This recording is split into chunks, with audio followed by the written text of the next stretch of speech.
Hi everyone, it's Maddie Brady. We're here to get real about mental health. Stay tuned for some great conversations with some very special guests.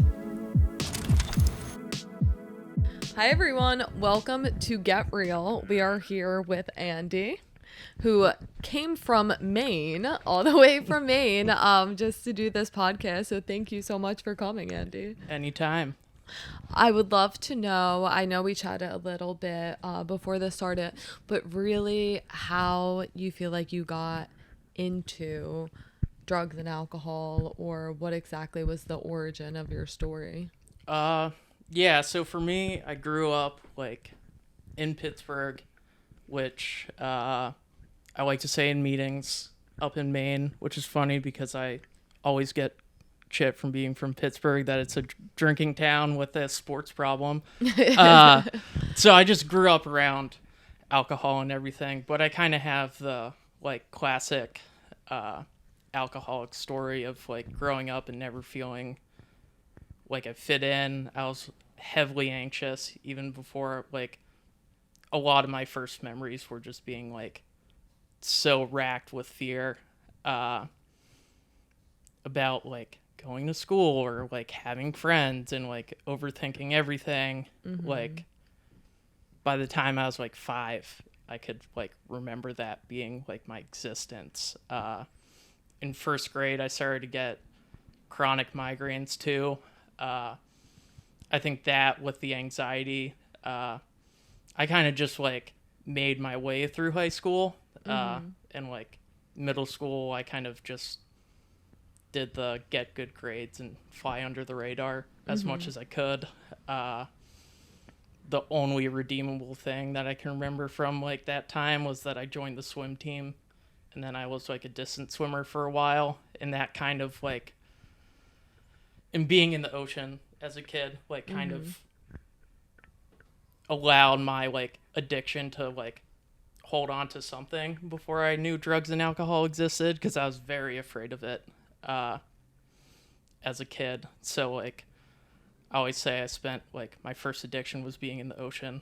I'd go up to Long Island and spend 8 hours in the ocean. I've always had that personality type. And then when I was 17, I'm the youngest. I have 3 older siblings.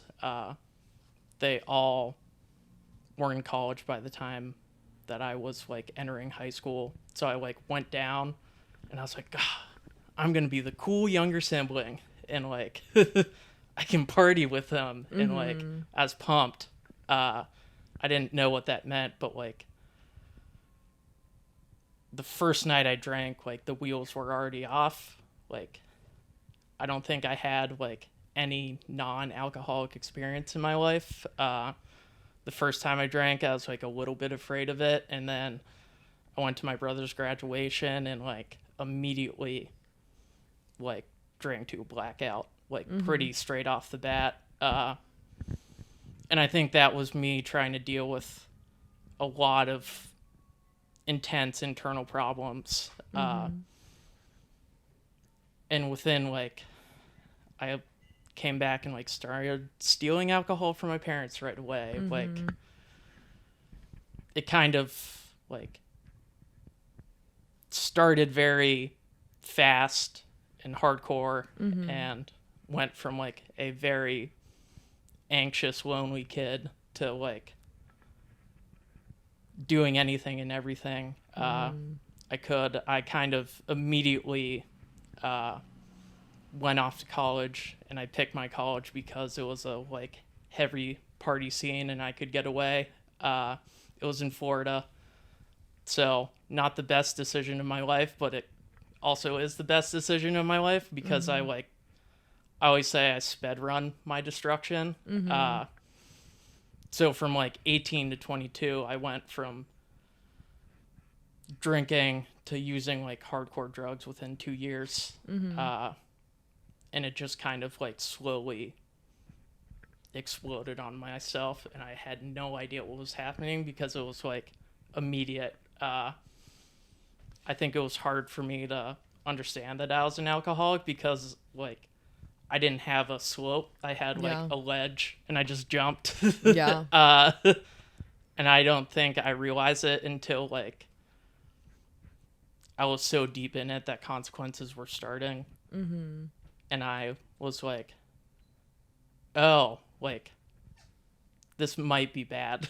Yeah. uh, and then it took me a few years to even get it. And I think that's how it really started for me, is just having like no conception of like the internal issues I was going through. And like, it's a really nice band-aid when you don't know what the world is. Yeah. I thought it was really interesting. So you were afraid of alcohol before you started drinking. That is really interesting because I honestly was too. I was really afraid of the concept of being out of control at first, which is quite ironic because then that's all I ever was. But I feel like when I was younger, and still to this day, obviously something's scary when you don't know what it feels like. So I've always been scared. Like my first time under anesthesia, I was petrified because I never knew what that felt like. Like these things that you don't know what you're going to feel like, how you're going to act. Like the whole concept really freaked me out. And then I didn't start drinking until 16, as I've said, which was actually really late compared to all of my friends. Started a lot younger, and I kept pushing it back because honestly I was really afraid. And then it's like the second you get it, everything changes. But that is just really, and I've never heard anyone else say that, so it's an interesting point that like these other people that weren't necessarily afraid just went on to drink normal or were able to control themselves, and then actually having this fear of being out of control, and then so quickly that is lifted, and all of a sudden it becomes normalized to be out of control, at least for myself. I think when looking back, when I try to think about that switch, how it went from me being scared of losing control to me loving it is really just when you inch into it, it just being more and more normalized. And that's what, even with like blackouts, the first time I ever blacked out, I was freaking out the next day because I was thinking, what the heck did I do? I never want to black out again. And then I did 2-3 more times. And then just like that, it was normalized. And then it was fine to black out. Then it was like, oh, and then I had a couple other friends that would black out, and like we all normalized it amongst each other that, yeah, like sometimes you just black out, which is very not normal, and extremely bad. It's actually, somebody told me when I was 16 too, and man, I wish you actually listened to people. Someone told me, because I said I blacked out, and they said, might have been 16 or 17, they said, just so you know, before the age, I think it's 25, before the age of 25, your brain is not developed, and every time you black out, you are permanently damaging your brain. And obviously I didn't listen or care, but I sure wish I did. Yeah, I thought that was really interesting about your story. And then how did it switch from alcohol to drugs? What did that look like? For me, I think it was just, I talk about this a lot to people that like aren't in recovery and people in recovery, is that like now drugs are so openly available everywhere. And I honestly, like, I went through DARE and they're like, people won't offer you drugs, or like, don't take drugs from strangers. And then it's like, all my friends are doing drugs and they gave them to me for free. So like, I was already like drinking heavily. Like my entire thing was like, well, I already went over one bridge tonight of like, I'm already blackout drunk. Like it's 2 a.m. Like who cares? Like, Exactly. I started to not like, I think I got so used to that. Like, there's like safety and a lack of safety if you don't like understand who you are or like anything. Like I felt safe blacking out because then I wouldn't have to deal with myself the next day. So like that craziness, and like I've always been an adrenaline junkie, so like I was trying to replace like surfing or like anything. I was like, this is just going to be a crazy night, like, and I get some like benefit from that. too. Yeah. And I think I was just like, well, this is just another thing to add to the like list of crazy stuff that I did tonight. And it was like fun and like wild and like romanticized in my head. That's huge. And then for me, a big thing was like, I did a lot of drugs and a lot of them I didn't like. And the next day I was like, why did I do that? But then like, we all have a thing in our brain where it like hits. And for me, it was like, I tried Molly for the first time and I was like, oh, this is what I thought like drinking was going to do. Like, and then I went from like, I was still drinking all the time.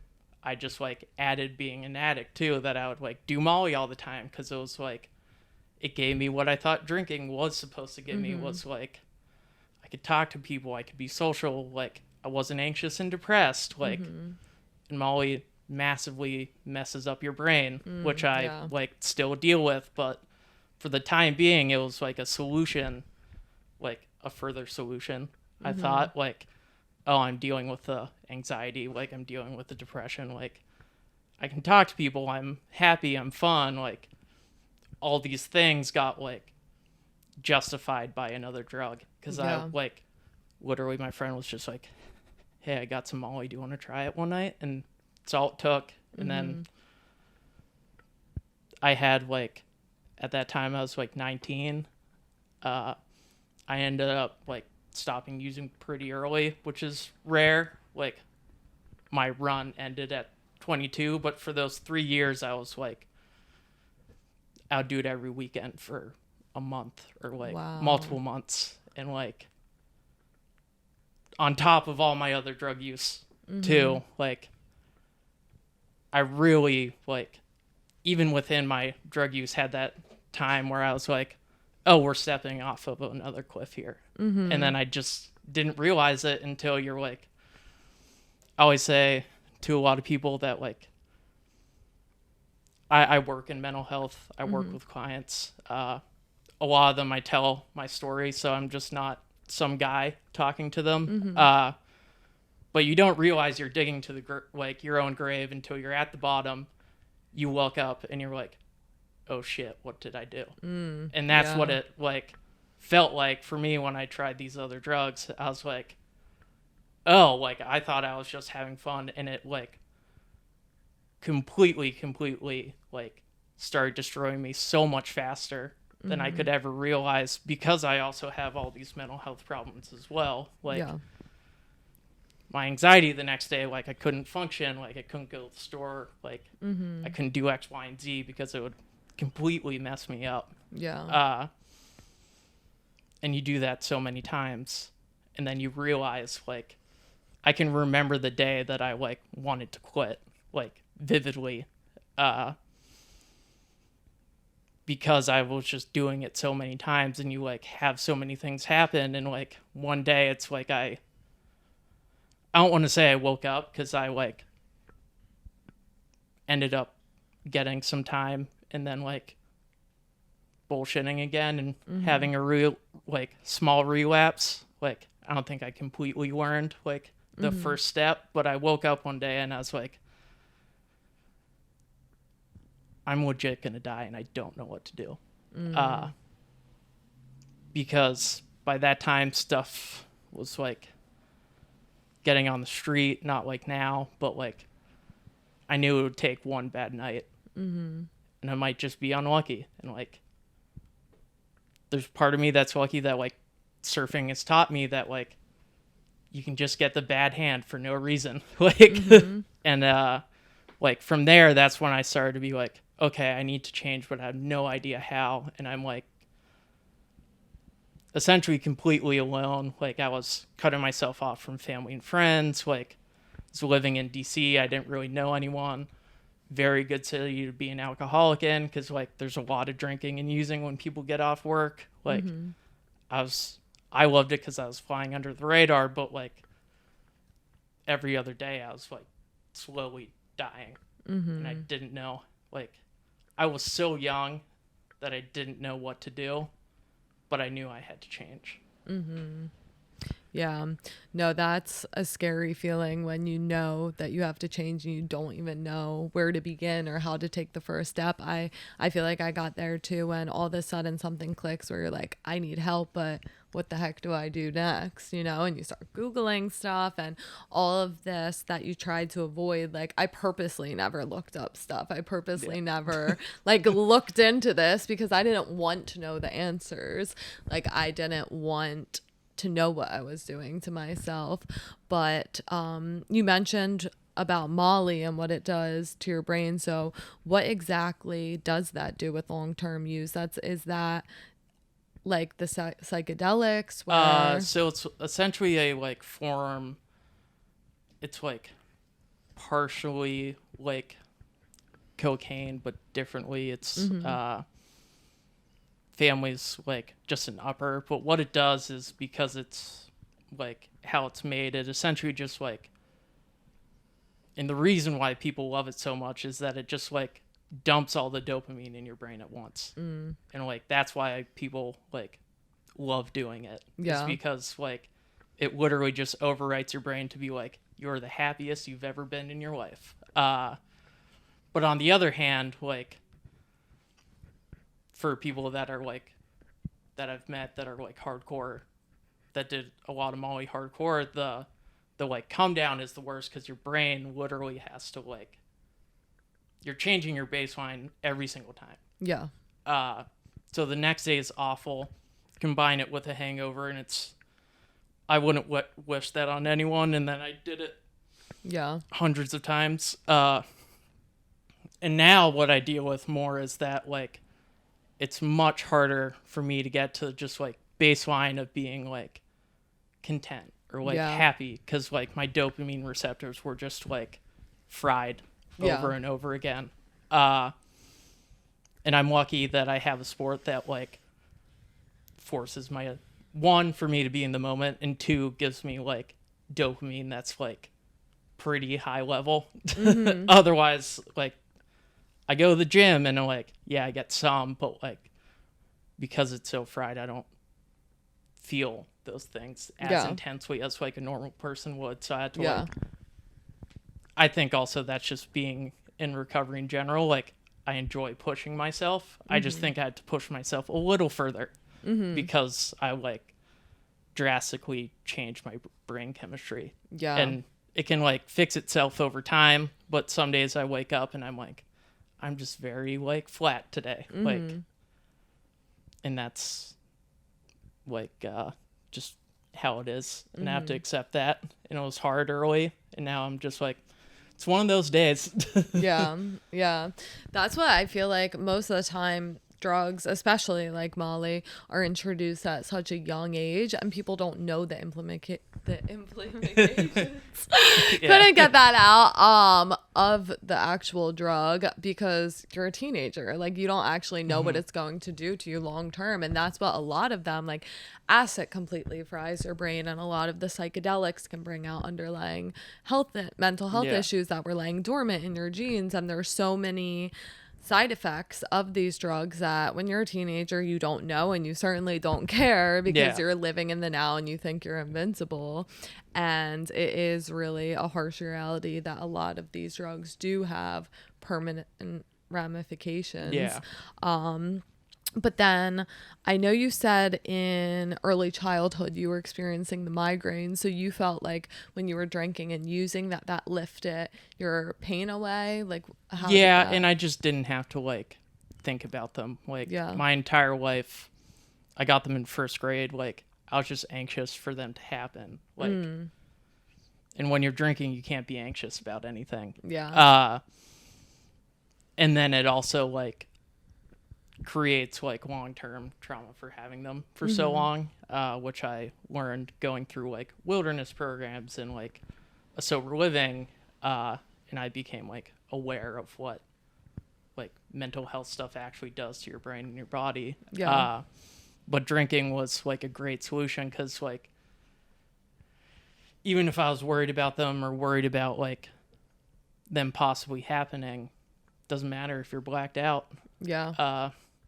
And I was always a blackout drinker. Like, I never had a like day in my life where I drank where I didn't black out. Wow. So I could not think about like them at all. I've probably blacked out like 500 times or more. Like I was all through college and up until being 22 and going out to bars. Like I have lost thousands of hours of my life.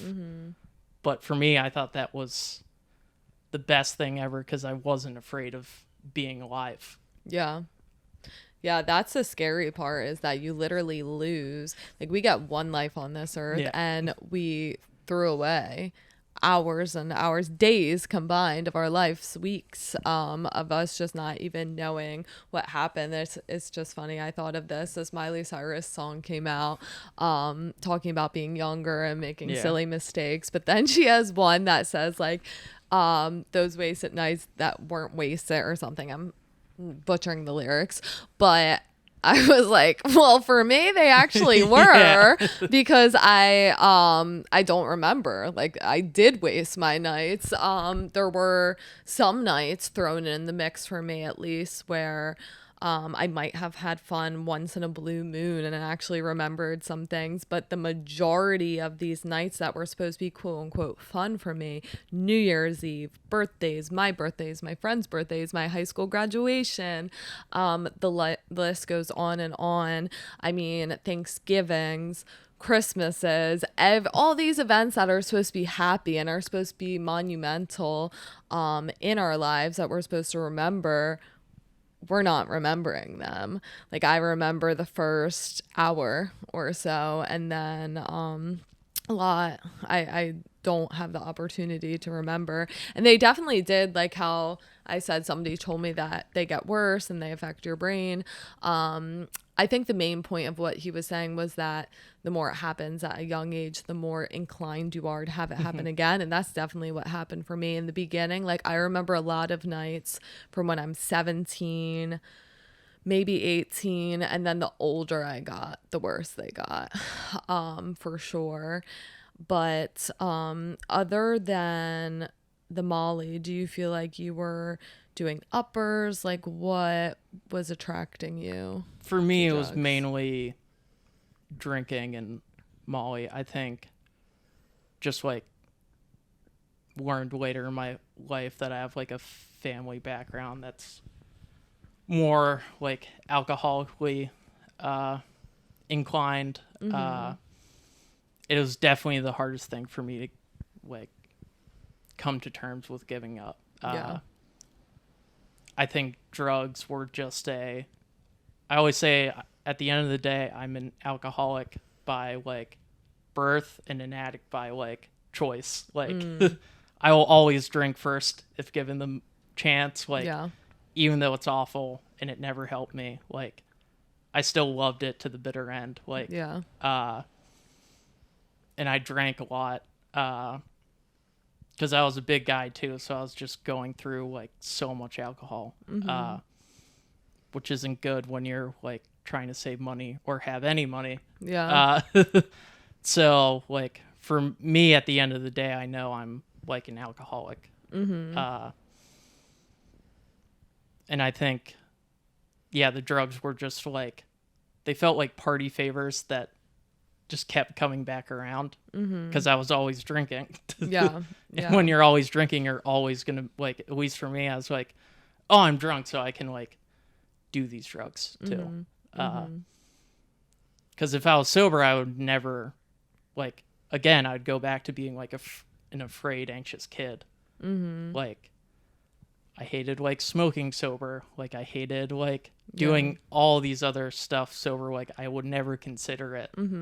But like, I'd drink sober and then I'd be fine. And then people would offer me stuff and I'd be like, okay. But like, without that first drink, I don't think I ever would have like touched drugs or like thought about them. That's very similar to me, I think, linked back to the fact that we both were scared of these things. I never would have tried a drug sober, but it doesn't mean I didn't try one in the end. Because once yeah, once you're drunk, you'll do anything. And same thing, cigarettes, like anything that previously I thought I would never do that. I'd absolutely never do that. I would never try that. The second you're drunk, it doesn't matter anymore. It's like all consequences and all the whole realm of reality just flies out the window, Yeah. honestly. But for the migraines, I know a lot of people that suffer with migraines. How do you cope with them today, and what really helps for you? A lot of it for me is just good sleep. I work out like 5 or 6 days a week, which helps. For some people, it doesn't. For me, it does. I drink a lot of water, and a lot of it's just like I'm on meds for it. They've gotten like better at understanding them. When I was young, they're just like, hope it goes away. Yeah. See ya. And I was like, this is great. And now they're mostly controlled. I still have like sometimes that they slip through and it sucks and it ruins my day. But like, it's such a minor. I try to keep it. It definitely still affects me emotionally, but I think because of having so much sobriety and everything, I can just be like, and going through everything that I did with using, I'm like, this is just a little blip. Like, you're okay. Like, this sucks. You lost your day. Like, get up, like, do what you can. And then, like, you're okay. Like, Yeah. Well, I'm sorry you still have to deal with that, but sobriety definitely teaches you mental toughness like nothing else in the world, because I mean, you're practicing discipline every single day, you're working on yourself every single day, so then when real life issues do hit you, it's a lot easier. You're not perfect, you don't have superpowers, but it's a lot easier to deal with when you're practicing or working a program constantly. But I love your passion for surfing and the water and sports and all that. Can you tell me about what really surfing and your extracurriculars has done for sobriety? For me, I think like surfing helped me understand sobriety early. I think like everyone, I struggled with like the concept of a higher power coming into the rooms. I was 22. I was also just like barely squeaked by like college. Like I still needed to finish. Like, I don't know. I felt like pretty. I mean, I'm lucky that Portland has a lot of young people in recovery, so I didn't feel as weird getting sober that young. But I just like, I think surfing helped, one, because it's a sport that's like very like, you have to be aware. Like, if you're not aware, which is what something recovery teaches us, like, you're paddling out. At the end of the day, like, there might be other people in the water with you, but you're alone, and like, it's on you. Like, the ocean's gonna win every time. Like, it's like sobriety. Like, I have to be prepared. Like, I have to be in the moment. I have to like know what I need to do, and all these things. And then at the same time, I also think it's similar to recovery because like it kind of like gives me what I need some days. Like I'll go in and I'll be like classically alcoholically gung-ho and think I'm like hot shit, and then the ocean just absolutely destroys me. And like some days I come out and I'm like, I see you. Like I needed that. I was a little bit like thought I was like too cool, or I was like better than the world, or X, Y, and Z. And then there's some days where I'm just like depressed, anxious, like the life isn't going the way that I want it. Like I'm very in my like feelings and just like alcoholically like unhappy with life. And then I go out and I'm like, I don't want to have a good time. And then I catch a wave and it's like, okay, like like this is worth it. Like life's good. Like you're in your own way. Like and that happens to me a lot. And I'm lucky. Like I grew up landlocked. I got lucky that my mom's from New York. Like they got a house on Long Island, like in like the Lido Beach area before it it's become like a world-renowned surf spot. Like I grew up surfing kind of when no one cared about it as a sport. Like I learned how to swim in the ocean, everything in the ocean, and it's just kind of like followed me. Like I've always been a water person. Like as a swimmer, like there's just something about like being in the ocean, and then also having all the gifts of like recovery on land. And for me, it used to just feel like the ocean was the only place that I could like be okay with myself. And like everyone has that one thing. I always say that like most things that alcoholics do in recovery are like insane, that make them sane. And like that's how surfing is for me. Like I'm out and like there's 2 feet of snow on the ground. The water's 38, the air temperature's 30, and I'm like having the time of my life. Like objectively stupid to do, but like it's a lot better than what I used to do. And like then I can go on land and like be okay because I have like the 12 steps and like all this stuff that I do in recovery, and I can like connect people, like, and like there's connection in the water, and I have friends from surfing, and I can like randomly meet people from surfing. I've met people in recovery just talking in the lineup for like no reason. Like it's just a sport that has like allowed me to become a better version of myself. And also I think it made it easier for me to understand some of what like the 12 steps were saying and like recovery was saying, because I like already understood the concept that I'm kind of like meaningless in a good way. Because at the end of the day, that's like kind of how I view it. Like, yeah, I might like not mean much and not have much power, but like I can still make something of it. And that's all surfing is. It's just like you're just a speck and you just ride the wave. Like, and now my life is just like better for it, and I just kind of have unsurprisingly gone all in on surfing once I got sober. And when I moved to Maine, I didn't even... The reason I moved to Maine, too, is funny because I went to a wilderness program. The director, who I was, like, interviewing with to see if I wanted to go there after, heard I was a surfer, and he was like, hey, I'll take you out if you come here. And I was, like, 3 months sober. Like, I didn't know anything at that point. And I was between that and another program, and I was like, you got me. Like, I'm coming. Like, it's such a dumb decision to make.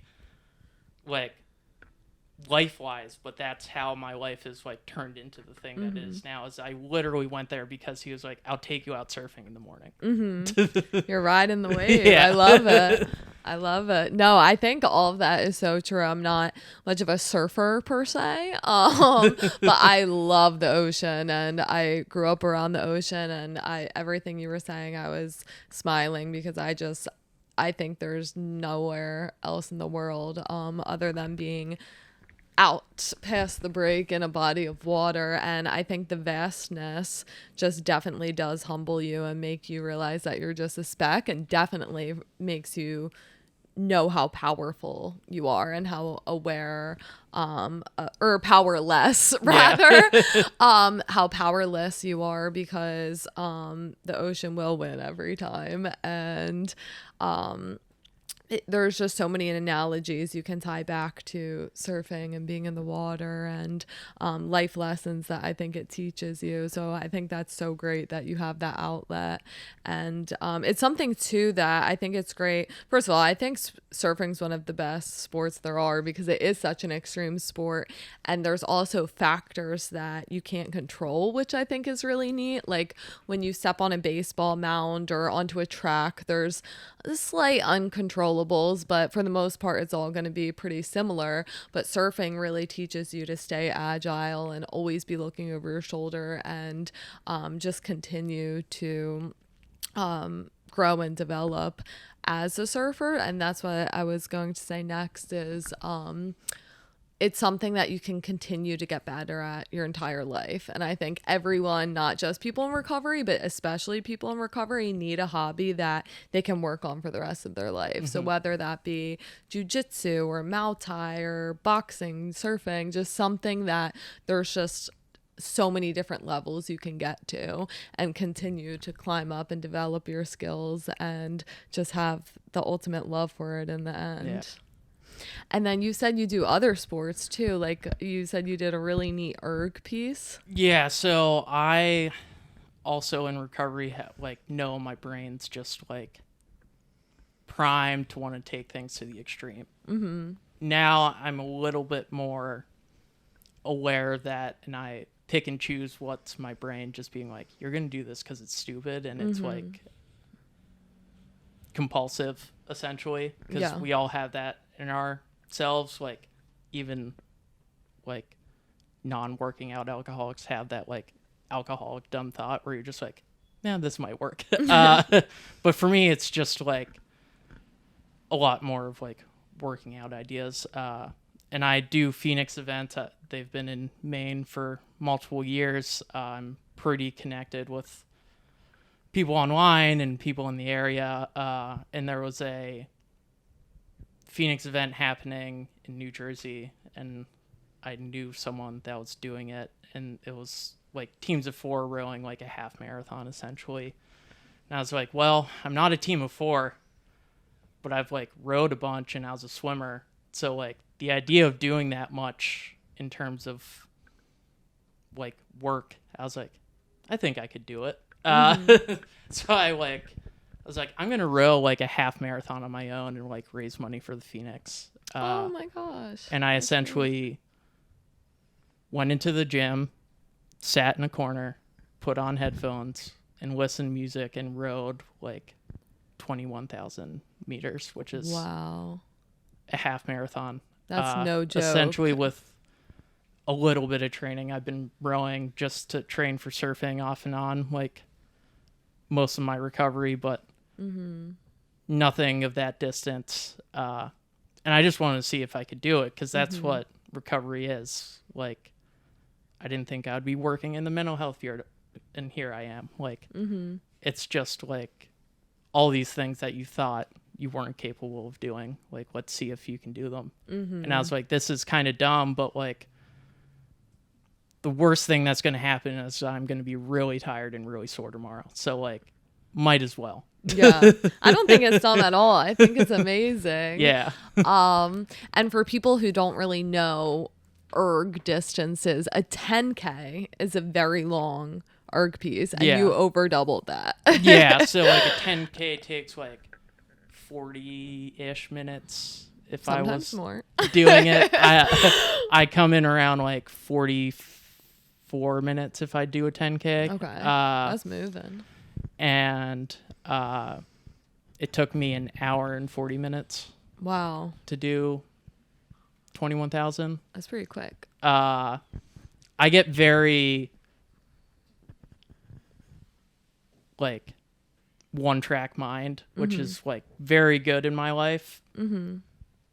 Also, it was like not helpful when I was using. Obviously. I recently got like diagnosed with OCD, which is also like makes a lot of sense, because I can like pick an idea and I just obsess over doing it. So like on a rower, I'm just sitting there being like, another 500, another 500, another 500, like, and it can be super useful.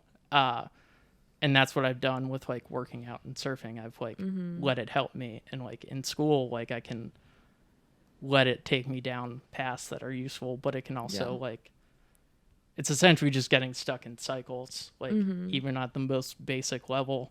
I can get it for like homework and stuff, and it used to just be like me obsessively thinking about, now looking back on it and knowing it, like didn't realize that I was stuck in those like thought patterns. Like when I was using, I would have rules which I would eventually break down the line as I got further in, but for me it was just like at 5 is when I can drink, because like if I was working, that's when I'd get off work and drink. Yeah. So I'd just obsessively think about 5 o'clock.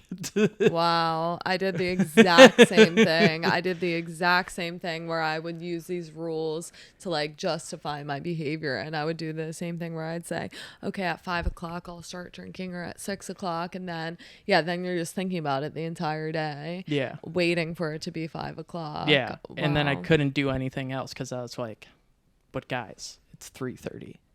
Yeah. Do you know what that means? Yeah. Yeah. I think too, going back to the erging, I absolutely love erging too. I think it's an insane workout. It's a full body workout.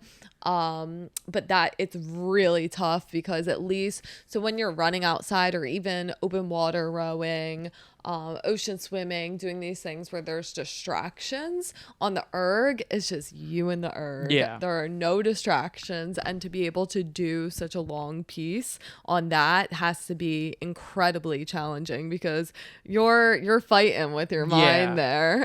And I think for me that's also why I wanted to do it. Like, Yeah. I also knew kind of where my pain cave would start because I've like spent so much time in the gym getting sober, and I was like, okay, like you have an idea of when this is going to start hurting, and you have to be like okay with that for like, it was essentially like an hour of being in the pain cave, like nonstop. Like I hit like 40 minutes and I was like, this is awful. But I like set my mind to it, and I was like, I have to, one, because I said I would, and like didn't do that, and like while I was using, like I would have just been like, sorry, I have something, like can't do it. Like instead I was just like, you're gonna have to like be okay with being by yourself. Some people care that you're doing it, but a lot of it's for me. Like, can I be in the pain cave and like get there and do it just for the fact that I like want to prove to myself that I can do something like that. And like I think everyone like has something like that in sobriety that makes them like feel great and like self-affirms them as a human, because for a while I just thought I was like a vessel for drugs and alcohol, like, and then you realize you can like do stuff and like be a part of a community and also like help out, and it like affirms that you're like a full human at the same time. And like, yeah, there's some pain with it. I was rowing for like an hour and a half, but like all these external things are also like validating me at the same time, and that's like what helps me like pull another like 500. Didn't want to for like essentially an hour. I was just being like, okay, you did 250. That sucked. Let's do another 250 and see if it still sucks. And that lasted for a while, but I got it done. There you go. Love that. Yeah, I like the accountability aspect where I'm the same way. Like once I say I'm going to do something, you just have to do it. And I was not that way when I was drinking at all. And then I like that pain cave too. So do you use that just to describe like what in endurance sports when it really starts to hurt? Like what exactly is that? Yeah, for me it's like when I see the pain cave as like when you're under so much stress and pressure that the world gets so small that you can only think about how much like pain and stress that you're under. Like in surfing, it happens a lot when I'm like out there for an hour and a half and I take a wave in and like I start to paddle back out and I get like caught inside, and it's just wave after wave after wave, and you're just like, this sucks and it's never gonna end. But it also means that you're like completely like mind, body, and spirit like present, like, and that's why I enjoy it. Like, in the rowing, it was the same thing. Like, that's all I could think about was just like, I'm here, I'm doing it. It sucks, but I'm like here. Like, I'm really good. I always say alcoholics are really good at being DDs. We're always in denial, and we're always delusional. uh, and for me, like when I'm doing these things and I enter that, like I either feel like intense connection with someone, or I'm like in the pain cave, or like out surfing. It's when I'm like completely present and I don't have that like brain talking myself into like dumb stuff, or like denying things, or being like making stuff up about how life is, and being like delusional, and then you find out everything's like not what you thought it was because you made up a story in your head. Yeah.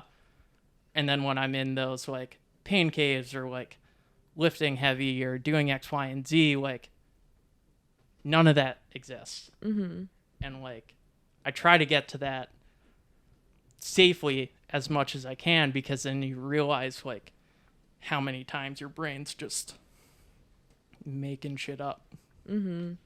Yeah. No, for real.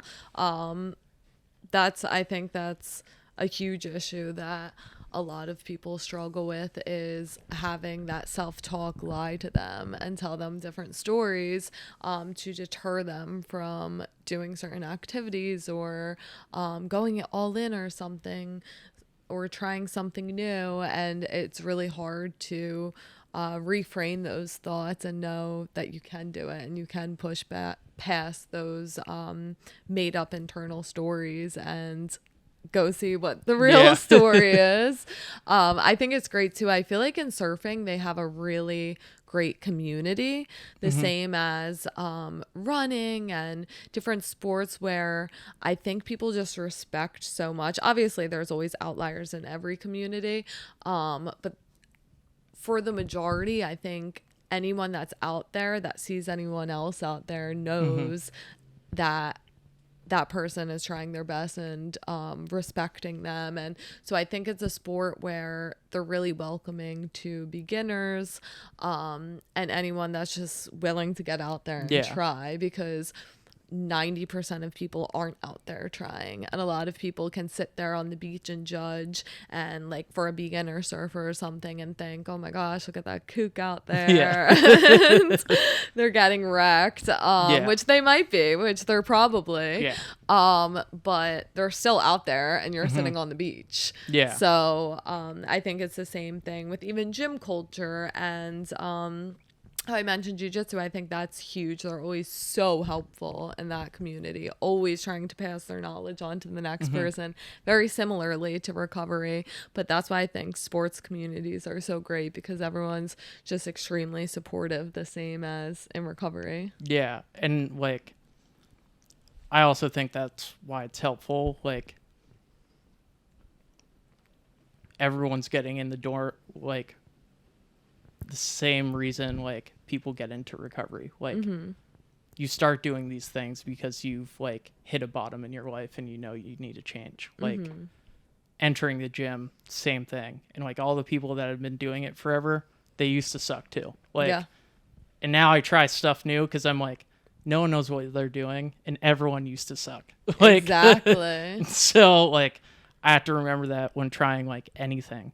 Like especially for like recovery too. Like you hear stuff like shared in meetings, you're just like, what? And then you're like, oh wait, yeah, I used to know absolutely nothing about my life. Like same things in like surfing. Like there's a lot of new surfers. Like I help a lot of people how to like be safe and like respect the ocean. Like there's always going to be people that are like very ego centered and don't want to listen to you, and they usually don't like last long because it's not a sport where like ego's really rewarded in any way. Like obviously you have to have some ego to like paddle out and test yourself in waves, but like all the best surfers I know have been humbled by the ocean more times than they can count, and like that really rips away any ego that you can have. And I think in like endurance sports as well, like everyone has to enter through that, like, this sucks. Like, and this is going to suck. And like, we all know this is going to suck. And then you do it anyway, like as a group. Like, and I think finding like communities, which are like, it is similar to the recovery community. I just don't think like normal quote unquote people come in knowing that that's why like the recovery community is as like accepting. And like, again, there's always outliers, but like we all understand that like to get through the door you went through like absolute hell, so like we're gonna be there for you. And it's like the same thing in like surfing and other sports, is that like, you know, to enter the door, like it's gonna suck. And like life isn't easy, but like we're here together, might as well keep trying something, like and that's just something I try to like instill upon others a lot of the time. Like, yeah, it's gonna suck a lot of the time, but like I can enjoy it being pretty crappy a lot of the time too. Like, you can be okay with that. Which is something I'm so grateful about, like being in recovery. Like,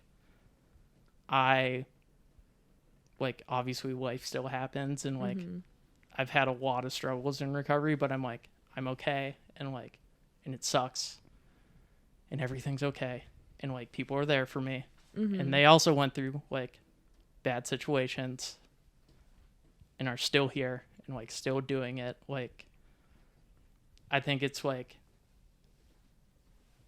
taking off rose-colored glasses, but like the world's so much better for it. Like, before I was always like, this is always gonna suck, and I had self-justifications for everything, and I couldn't just like be okay with life not being perfect.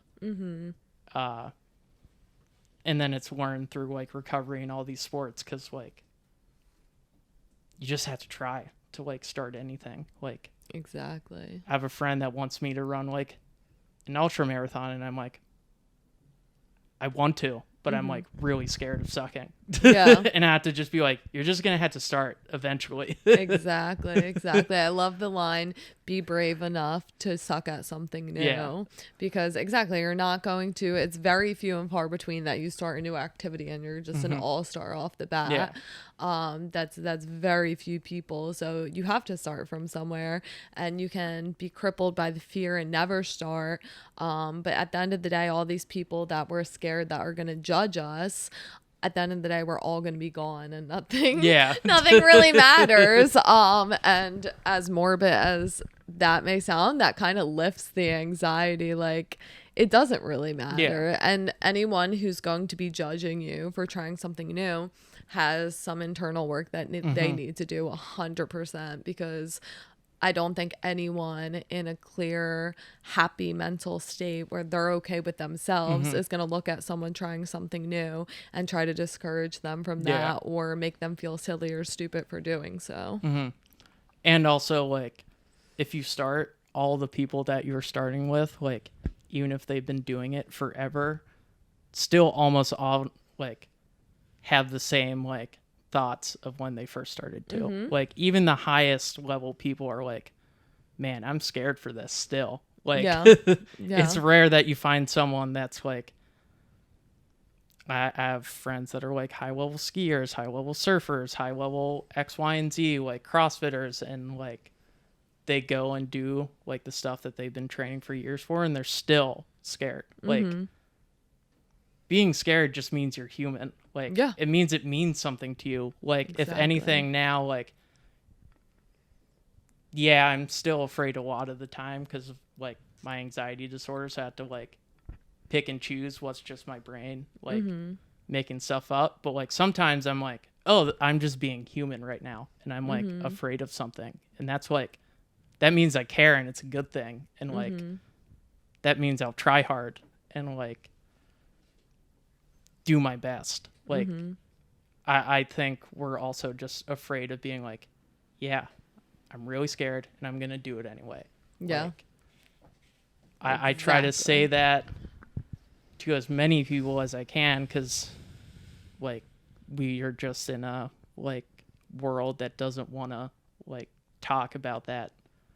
I feel like with our like big time like sports athletes and stuff, it's not talked about as much, and like most sports. Some sports are better at talking about that than others, but like for the most part, everyone at the highest like level gets scared for the thing that they've spent their entire life on. Like, Exactly. and if they're doing it, I can do it for like something I'm new at, or like something I spent my entire life on. I still get scared for. Yeah. And that's like, okay.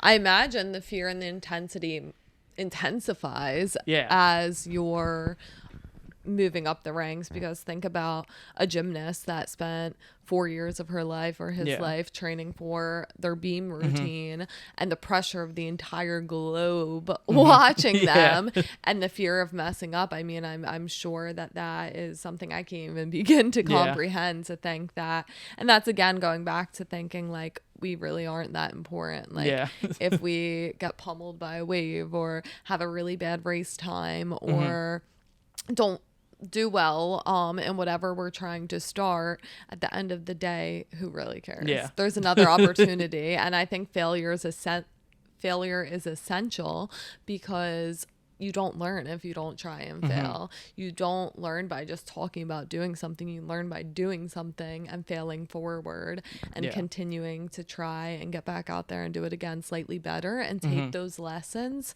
from whatever happened in that particular failure to move you forward and get better, and just keep doing that until you actually feel confident in doing so. Yeah. And that's why I'm like happy I got to rock bottom like so early, because I was like, I became okay with failure pretty like soon after that. Because when you're at the bottom, you're like, well, I already made all the mistakes. So like, I think I can make a few more to get out of here. Yeah, exactly. And I like saying confidence is continuously keeping promises to yourself. So if you say, okay, I'm going to row a half marathon, then you do it. You're adding so much fuel to your confidence bank, and you know next time you say you're going to do something, you're going to do it. If you walked away and said, actually, I can't today, you're not going to feel confident next time you commit to something, or next time you try to do a workout or go out surfing or whatever you're doing. You're not going to feel confident in yourself, because you have to actually follow through, and whatever the outcome is, be okay with it, as long as you did what you said you're going to do. Yeah. And a lot of the times, like, it's still gonna fail. Like, there's stuff that I've been working for that I like still fail on, and it's like, okay, like that's the like, I always had to be like the entry point to doing anything that's worthwhile is failing a whole lot, like a lot. And I just had to be like, oh, I failed this like over and over for weeks on end, and that's like a good thing, because that means I'm gonna get it eventually. It's like riding a bike. You're gonna fall a bunch, but eventually you're going to be able to do it. And then you said you've done stand-up comedy too. So when I was 18 and kind of like starting my like drinking and using, like stupidly I thought it was a way that I was gonna like make myself feel better and be like therapy and everything. I grew up in kind of like a funny family, and I got pressured into it, but I really enjoyed it, because it's just like, it's all on you. It's kind of similar to surfing. Like, you can be okay 1 second and like completely mess up the next, and it's just you to like dig yourself out. It's not like music. Like, if you mess up, you're just in the background. It's like, if you're up on stage and you bomb, like, it's kind of on you to figure it out. And I like have done it. I did it for a few years in college, and I've performed up in Portland during like recovery shows. And I just like the idea of like, one, I'm like, now I look at it differently, obviously, that I'm sober. Like, I'm being of service to people. Like, I'm making them laugh. Like, it's not me trying to like compensate for like how internally awful I was feeling by like making people laugh. That was like another Band-Aid that I tried. that didn't work. And instead it's more of like, okay, I can be like funny and engage with people and connect, but also still get all that like rush that I loved. And like why stand up like called to me is because it's like feels like an adrenaline sport. And that's why I enjoyed it so much. That it's just like all shit could hit the fan at any second and we're gonna figure it out. Yeah. And you can do a little bit of prep, but then you can get on stage and the crowd just isn't having it and you got to pivot and figure it out. Yeah, I have so much respect for stand-up comedians because that is definitely a crazy uncontrollable, because it's subjective, where one crowd might be the perfect target audience for whatever set you're trying to deliver, and then the next week it could just be slightly different and they don't think you're funny at all. You have to, in that moment, be able to pivot and figure out what that particular crowd is looking for that on that occasion, which I'm sure is extremely difficult as you're standing on the stage with the lights in your face and like being booed or having hagglers. And I've seen a lot of skits on TikTok and Instagram with like the hagglers and people like saying really funny stuff back, and I think that's just so impressive to on the spot, like you have no idea what that random person in the crowd's gonna be saying, but then being able to respond in such a lighthearted, funny way too. But normally they're saying like offensive things like you're not funny or this or that, and that you just have to bounce back and not let what people are saying in real time affect you. Yeah. And I also think now, being like someone that worked in like mental health, and I'm pretty thick skinned and I've had a lot of things said to me that I just had to be like, whatever, like, cause that's my job. You get used to people telling you to like, go fuck yourself. And you're just like, I'm trying to help you. But that also helps for stand up too. Cause then you're just like, oh, this isn't about me. Like if you're doing this at a show, like you got some problems. And I've like stepped away from doing more like open mics and stuff just due to the like, it's not the healthiest crowd to be around, and there's ways to do it healthily, and there's great that there's like sober comedy, and there's like becoming more ways to do it in a way that's not like going to a bar where half of the comics are drunk or like the entire crowd's hammered. And that's kind of what like took me away from it for a little bit, but I've been really trying to find a way to reconnect to it in a way that I know it's like part of me and my recovery. And that's the hard thing. It's that a lot of stuff in life is just like, especially at my age, like I'm 28, I got sober at 22, like figuring out how to do all these things that I like used to do and like doing in a way that isn't like detrimental. But also like respectful to other people too, because like they also have their own lives too, and I need to like show up too. Like I'm not the most important person in the room because I just don't drink. Like exactly. I think that's important to remember too. Like everyone has their own stuff going on that we have to worry about ourselves first. But I completely agree with, if you're yelling out negative things at a show, again, you need to work on yourself. And I used to waitress, and I worked in clubs for a little bit, which is supposed to be you're going to the club to have a happy, fun experience. And then in fine, it's usually the opposite. And then in fine dining, where you're at a really nice restaurant, you're with people you're supposed to be loving, whether it's your family, your partner, whatever, friends, and people would be so rude. I did not know how, honestly, if you want to know how rude strangers can be to you, please I think everyone should work a serving job, because first of all, to learn how to actually treat other servers and Yeah. how to just behave. But I mean, beyond your imagination, rudeness occurred. And to think like, and that's what I would do to reframe, like in those moments, to not let it get to me, thinking like, wow, you must be really struggling, really hurting internally to sit here in front of a group of people at a nice restaurant and act like this, because like nobody else at the table wants to see them acting like that. And I imagine it's the same at a comedy show. Like, you're out with your friends, you're clearly there. Nobody goes to a comedy show to have a bad time. Yeah. And if you're sitting there yelling stuff, I mean, that's a you problem. Yeah. So, but it's hard, obviously, when you're up on stage or frazzled and working 6 tables to think like that, obviously, in the exact second. But it really is true that it's on them, not you. Yeah. And I also have to remember, like, sometimes we're just seeing a person on a really bad day. Exactly. And like a lot of people saw me on like really bad days. And it's not that like maybe like out of this like specific area, like they're completely fine. And like might just be one of those days where you're just like, everything's going wrong and I don't know how to control anything. And like a lot of people don't know how to handle that. Like, exactly. And it's like, luckily a skill that I've learned. It's just like you have to like practice empathy, which sucks. That like that's a like human trait that you have to like learn essentially.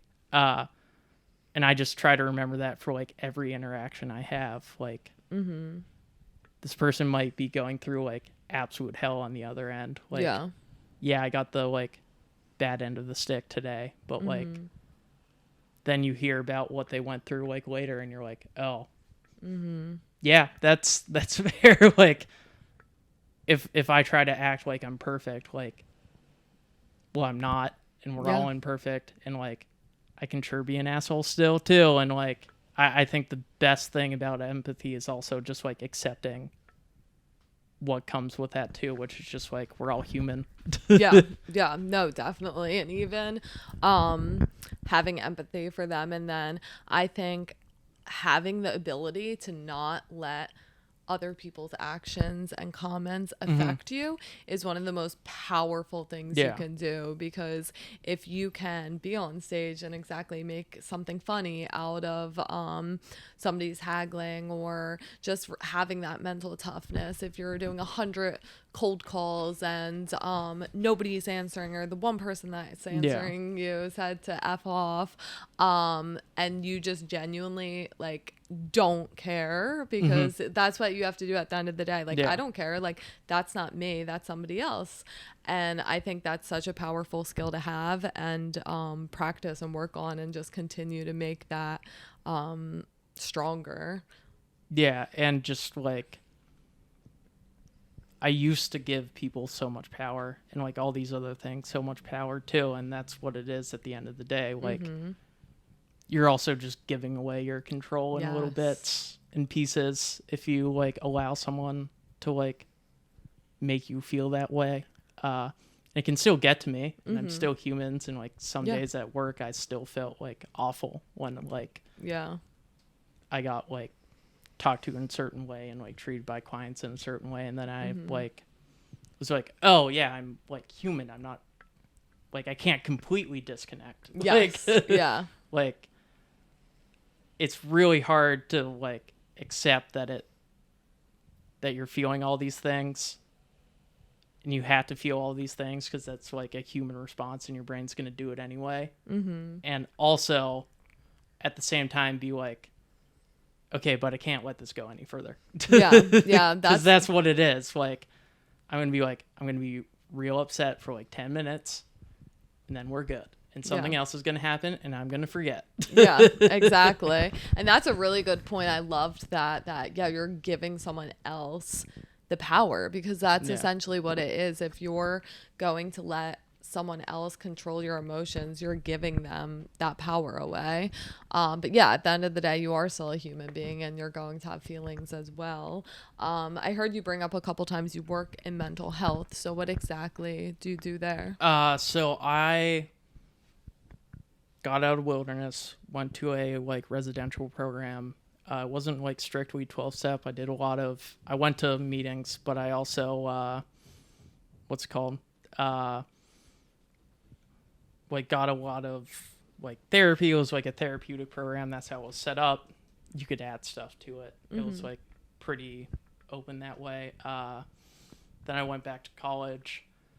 I was like one of two people that were clients that got invited to like, I was like looking for a job and I just had connections to them still. And I was like, can I work for you guys? I ended up like working for them and kind of fell in love with like social work on accident. I ended up working there for 4 years. Wow. It was like my job. I had like obviously like freshly sober like jobs before that, which are just like landscaping and service and stuff like that, but it was like my true first career in recovery. So I just spent 4 years essentially working in the house that I lived in and like working with clients, and we get like a wide array of like mental illnesses, and there's some addiction obviously, but I also think that like recovery can be something that's used for like anything. Like I have the like I see it with my like anxiety too, like the framework can be like applied to different things. So I was just working with the clients and the therapists, and then that's what has led me. I'm currently like full-time in grad school right now, trained to get my like licensed clinical social worker in Maine, and become a therapist, because like having these conversations and connecting is like what kept me sober. And also like if I didn't have these like in therapy, like I wouldn't have stayed sober either, because like if you just get sober and like don't connect to the world or yourself, like, and you have to do both at the same time essentially, which is like the hardest part of it, then you like don't stay sober. And I think for me it was one, it's like very rewarding and also hard at the same time, and I enjoy something that like is challenging. And two, I know I can like help people, like people help me. And I've just always been that way in my life. Like I was always an empathetic like kid, like a lot of emotions. Like it's not something that I'm like ashamed of anymore. I'm like, okay, now how can I like help people with it? Oh, I love that. That's great. No, that is so amazing that you're actually giving back and going back and trying to help the next person. I think that's essentially what keeps us all sober, is passing on those gifts and trying to help other people. Like, yeah, we're working on it on ourselves, and it's a continuous journey, but trying to help people get started on it as well is amazing. Yeah. What would you, especially working in mental health, what would you say to anyone out there trying to get sober? I think for me, it was like, I think the hardest part about getting sober is that like I was sacrificing my entire life because I was afraid of that like 15 feet before I had to walk off the cliff and like jump into the unknown. Like I would just never allow myself to get close to the cliff, and I knew it was there, and I was like afraid of the unknown so much, of like, what happens if I stop? Like, I'm going to have to deal with all this stuff, like change my friends, change everything. Like the unknown kept me using for so long because I was so afraid. And for me, like the thing that always helps to remind me is that like, and it's not like the easiest thing to hear, is that like being uncomfortable gets you to where you want to go. Like, I was sacrificing my entire life for being afraid of like 5 to 10 minutes of being extremely uncomfortable. And I always had to say, just like, sobriety is just like 5 to 10 minutes of being extremely uncomfortable, like happening like over again for a little bit, and then it just happens like in small doses and you get okay with it. Like it's something that like is so scary, but it's so worth it, because like everything in my life now, I'm like doing what I want to do, and I'm like getting closer to like who I want to be, and I feel okay with myself because I was like able to just let go of the idea of like that 5 to 10 minutes of being uncomfortable is like the worst thing in the world. And it's not. That's just like a like thing I made up in my head so I could self-justify like drinking a handle. And at the end of the day, that's like what I had to remind myself. Like I just self-justified my way out of like not wanting to change.